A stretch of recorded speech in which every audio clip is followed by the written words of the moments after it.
sukan ce Juma'ar da za ta yi kyau tun daga Laraba ake ganewa, to ita wannan Juma'ar ta sha bamban da sauran Juma'a domin ita ta fara haskawa ne tun daga ranar Litinin. A shekarar 2019, yayin da ‘yan takarar neman kujerar gwamnan jihar Nasarawa suka fara yaƙin neman ɗarewa kan kujerar, Injiniya Abdullahi A. Sule na jam'iyyar APC ya zaƙulo daga zarata gwaraza fitattun ‘yan siyasa a faɗin jihar Nasarawa, domin su taya shi yaɗa wa jama'ar su kyawawan manufarsa na son ya kasance gwamna a jihar Nasarawa.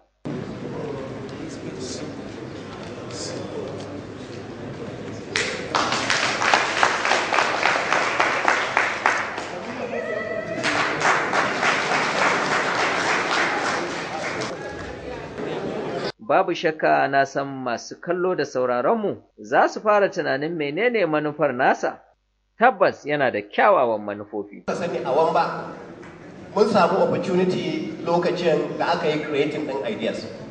Ni tunanina ba shine dan ba ni na yi creating idea din haka ba za a yi developing ɗin shi ba. Allah na tuba da ni na karɓi gwamnati daga wurin Abdullahi da wannan program da muke da shi na power na Wamba ba zan yadda wannan ideas ɗin dan ba nawa bane a'a. Zan tabbatar na raya wannan idea din saboda a tabbatar an yi generating electricity din daga Wamba. Domin idan aka yi generating ba gidan Abdullahi da za a kai ba, a'a za a kawo wa jihar Nasarawa ne ta yi generating revenue daga gare shi. Har ta kai ga yayi hira ta musamman da babban gidan talabijin na ƙasa wato NTA inda yake cewa, na ga inda ma'anan democracy yake ga jama'a. Na ga inda waɗannan garuruwa wani ƙauye sai ka ga su ba su da wani abu amma ɗan abin da suke da shi kaɗan sai ya zama musu hanyar arziki na ci gaban waɗannan. Ina sha'awan in ga irin wannan Nasarawa state ta zama irin waɗannan wurare. Dalilin da na kira maka waɗannan wurare kenan. Jihar Nasarawa tana da wani abu ɗaya da jihohin Najeriya da yawa ba su da shi. Kusancin da take da shi da Abuja. Kusancin nan na Abuja shi ne abin da mutane kamar Ogun State suke amfani da shi da Lagos. Yanzu in ka je Agbara, kamfanonin da za ka gani a Agbara su Nestle, su JSK, su Santori, su menene wanda suke wajen da su gwamnatin jihar Ogun suke samun amfanin kuɗi da ma'aikata ake musu aiki da yaransu da ake training da ci gaban da suke yi. Shi ne nake ina sha'awan in ga jihar Nasarawa ita ma ta samu wannan saboda kusancinmu da Abuja. Bayan kammala naɗin jagororin yaƙin neman zaɓensa ne, wani gwarzo jigo daga cikin manyan zaratan jagororinsa, Honorable Coordinator Prince Alhaji Abdullahi Attajiri Baradan Kefi, ya fara furtawa jama'arsa cewa ba za su yi da na sani ba kasancewar sun zaɓi Injiniya Abdullahi A. Sule a matsayin gwamna a jihar Nasarawa. Yau kimanin shekara guda kenan cif da Injiniya Abdullahi A. Sule ya ɗare kan karagar kujerar gwamnatin jihar Nasarawa. Hausawa kan ce waiwaye adon tafiya, hakan ta sanya mu waiwayowa domin jin ta bakin Prince Alhaji Abdullahi Attajiri Baradan Kefi wato zonal coordinator-sa. Shin ko me zai faɗa? A shekarar 2019 da ake yakin neman zaɓe na mai girma Injiniya Abdullahi A. Sule, kun yi ta faɗa wa al'ummar ku cewa su zaɓi Injiniya Abdullahi Sule a matsayin gwamnan jihar Nasarawa ba za su yi da na sani ba. Shin izuwa yanzu ko akwai yau gashi ya kai kimanin shekara guda kenan akan wannan kujera ta gwamnan jihar Nasarawa. To izuwa yanzu ko kana da abin da za ka yi alfahari da shi cewa lallai abin da kuka faɗa wa al'umman ku haka yake? أعوذ بالله السميع العليم من الشيطان الرجيم بسم الله الرحمن الرحيم. Mana ɗan jarida yau kamar kullum ina muku barka da zuwa gidana kuma da fatan an yi sallah lafiya. Ka zo da tambaya mai kyau wanda da ka san yan ƙunin farin cikin da wani tambaya na aka yi kamo a yau da ka ce kanka nuna. A gaskiya lokacin yaƙin neman zaɓe abin da ka faɗa ka daidai mun zaga ko ina cikin jihar nan mun tallata musu shi mai girma gona wato injiniya gina lokaci su zaɓe shi ba da ya su zaɓe tun da ba za su ga wani lungona da musu taɓa ganin irin shi ba don kuma ya samu kai wannan ba saboda mu da muke kusa da shi mun san halin shi wurare da yawa da ya ayyukan shi idan ya gama aiki zai bar kamfanin ne ko zai bar ma'aikatan ne da cikin sambarka. Za a ga ma'aikatan ana kuka ana jimami da kasan an yi mutuwa saboda tunanin tafiyar shi wa zai zo sai ba, saboda shi da ya zauna ya aiki kan bunƙasa arzikin wannan ma'aikata ya kuma ba ma'aikatan hakkinsu ya walfiya ga kowa na cikin jin daɗi da walwala.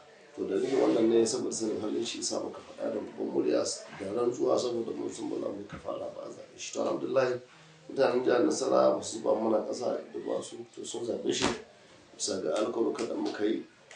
To lokacin da ya hau kan mulki kuma ya alkawari cewa insha Allah ayyukan da shi ubangidanmu a mai girma tsohon gona Alhaji Tanko Almakura a jabari mai kammala ba zai kammala su. To ranar da jarida a sanin halshi mai girma gona to injiniya kenan ta tabara ne kuma alkawari duk ayyukan da mai girma tsohon gona ya bari ya kammala. Ka dubi makarantun nan yanzu kyalkyali suke an gyara a musu komai da ya kamata a mai da su na zamani. To da ya duba ya ga akwai karancin lokaci bayan cika wannan alkawarin sai fara shi na shi ayyukan.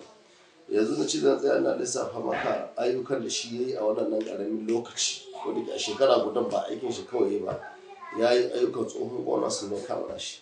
Na ɗauki toto wani fara daga toto an kama musu wani kamfani na shinkafa wani suga wadda ta ɗebi fili kusan hekta 400 hekta 4,000 ko 40,000 don yin wannan kamfani kuma kamfanin suna nan suna aiki ka'in da na'in. Ina tabbatar maka mutanen toto za su ga sabon rayuwa da su taɓa gari saboda zai wuya a ce mutum ya rasa aiki a toto har maƙotansu ma za su zo su samu aiki a wannan kamfanin don kamfanin ta bi ƙarfin toto kawai. To ga toto ba ƙarfin gata ne da girma gona ya musu ba, in ya ga dama sai a je wannan kamfanin a gudu gare shi amma ya kai toto saboda sanin irin yin fasa da mutanen toto suka yi an saka musu da wannan. Ba kuma suna cikin damuwa na rashin tsaro an kai musu super camp na sojoji da girma gona tashi da kanshi ya je magana da shugaban kasa akan toto. Shugaban kasa kuma ya ba da dama a zo a yi super camp a toto kuma an zo an yi ana kan aiki saboda su samu tsaro. Ka ɗauki Nasarawa akwai wani hanya da yake damun su hanya Odegi yanzu wannan hanya kusan kilomita 20 da wani abu ne zuwa 30 da girma gona ba da wannan aiki a kan kuɗi kusan naira biliyan 3 saboda soyayyar da yake ma wayannan ƙabilu da irin yin fasa da suka yi lokacin zaɓen su. To kaga su ma sun more in ka ga makarantu gashi nan an gyara musu makarantu iri baya ga wanda ya kammala na tsohon gona an musu nasu kuma daban kuma an sake yin bohol ka ɗauki karo ga wani tamina da ana gina da mutanen sabu saboda irin wannan tamina wata tasha ne ta zamani wanda ba za a ganta ba sai irin su America. Mai girma gona kawo ya ga cewa ta cancanci a aje ta a kawo da sauran ayyuka a kawo ga sunan wanda ni ba zai yi tsaya ma ina gaya maka su ɗaya ma ɗaya kwanan nan still mai girma gona sake a province za musu wani shopping mall wanda na tun tabbatar maka a state ɗinmu nan ba wani state da ke da irin wannan shopping mall zamani za a ma mutanen kawo. In ka zo ka ɗauki kefi sai da muka shafa shekara ɗaya kusan 10 ba mu taɓa ganin ruwan sha na yawo a hanya ba sai dai ba ji a haƙa rami a ta wahalan bohol na sayan ruwa a kura daga zuwa mai girma gona ƙaramin lokaci wa mutanen kefi an waye gari an ga ruwa na yawo a kan kwalta wannan kawai ya sa mutanen kefi murna na ban mamaki.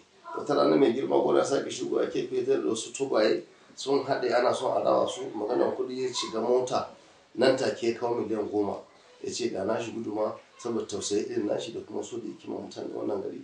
Bayan haka hanyar nan da take jikin kefi hotel zuwa gwamnan kula in kalli mai girma gona yanzu an yi sabon hanya ga mutanen wurin suna wucewa cikin walwala cikin jin daɗi. Irin da za a yi taro na tsohon 'yan makarantu na gwamnan kula ya sake kawo miliyan 10 ya sake bayarwa.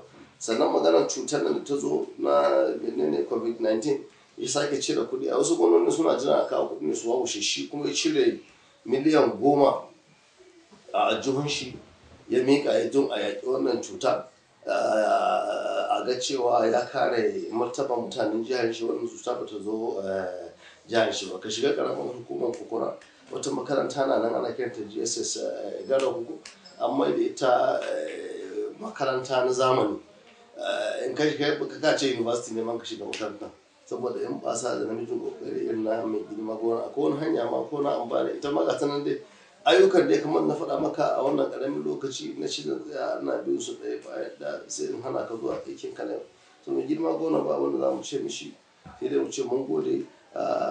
Ni Keffi ƙaramin hukumar da nake hanyar da ta taso daga Keffi hotel ta kai roundabout na cikin gari ta wuce gidan sarki ta kai karofi da sauransu da girma gona ba da wannan hanyar taso daga total ta sake dawo ta shigo cikin garin Keffi mai girma gona ba da wannan hanyar to a ƙaramin lokaci na ka samu gonan da ke yin wannan despite da challenge da ƙasar nan ke ciki yanzu na kuɗi amma shi bai ƙasa a gwiwa ba wurin cika ma mutane alkawaruka da ɗauka da fata wannan gona sabon gona muna roƙon Allah ya mishi jagora soyayyar da yake mana mutanen jihar Nasarawa kuma Allah ya sa mana irin wannan soyayyar nashi a zukatanmu da fata Allah ya taimake shi kuma Allah ya tsare shi masu shari. Assalamu alaikum. Inda babu ƙasa nan ake gardamar kokawa. Shin ko me sauran al'umma za su tabbatar dangane da wannan zancen nasa? Tabbas idan haka ne, babu shakka al'ummar jihar Nasarawa za su iya cewa Gwamna Abdullahi Sule ɗan halak ne, hakika yaƙi ambato, mai faɗa da cikawa. Ku biyo mu sannu a hankali cikin shirin na gaba, za ku ji yadda ta kaya a sauran yankunan jihar Nasarawa. A madadin wanda ya ɗauki nauyin wannan shiri na musamman Prince Alhaji Abdullahi Attajiri muke ce muku mu haɗu wani karon.